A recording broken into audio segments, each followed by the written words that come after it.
भी परमाणु शब्द का कभी इस्तेमाल नहीं किया और उसके बाद आज यहां तक कह दिया गया मीडिएशन की तो बात ही नहीं उठती। खैर, ट्रंप का यह दावा कितना सही है तो ट्रंप ही जाने, लेकिन यह बात तो सच है कि दोनों देश परमाणु हथियारों से लैस हैं, परमाणु ताकतें हैं।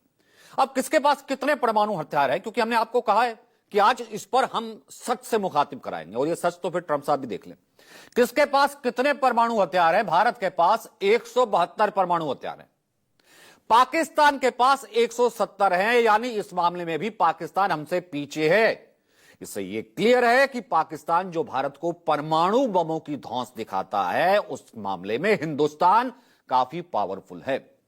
तभी तो पीएम मोदी ने बीती रात राष्ट्र के संबोधन में साफ कह दिया पाकिस्तान और उसके मददगारों को दो टूक कि हिंदुस्तान के साथ परमाणु ब्लैकमेलिंग नहीं चलेगी, न्यूक्लियर ब्लैकमेलिंग नहीं सहेगा भारत इसे किसी भी सूरत में बर्दाश्त नहीं करेगा। जब हमारी फौजें न्यूक्लियर ब्लैकमेल की धमकी की हवा निकाल देती हैं, तो आकाश से पाताल तक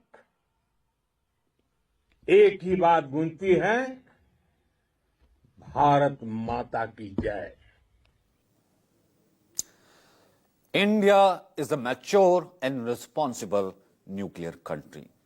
लेकिन भारत का रुख साफ है, पाकिस्तान न्यूक्लियर पावर होने की आड़ में जितने भी आतंकियों को पाल ले, लगातार भले वो धमकियां देते, हिंदुस्तानी फौज उसे चुन चुनकर मिट्टी में मिलाने का काम करेगी।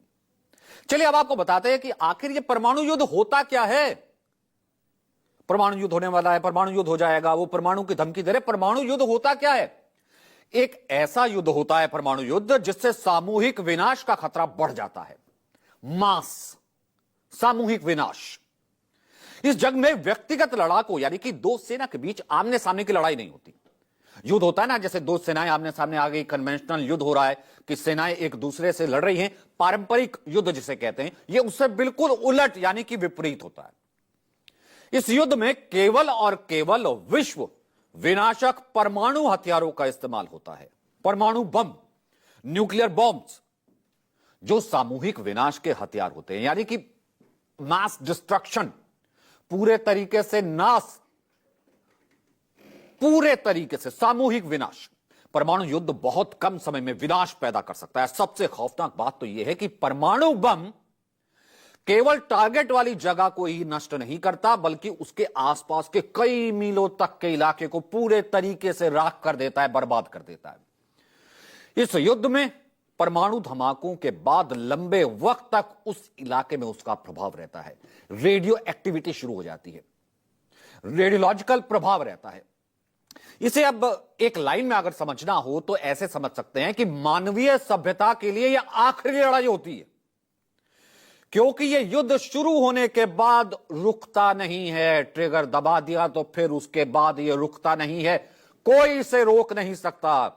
इसे कहते हैं एटॉमिक वॉरफेयर। बिल्कुल यह रुक नहीं सकता।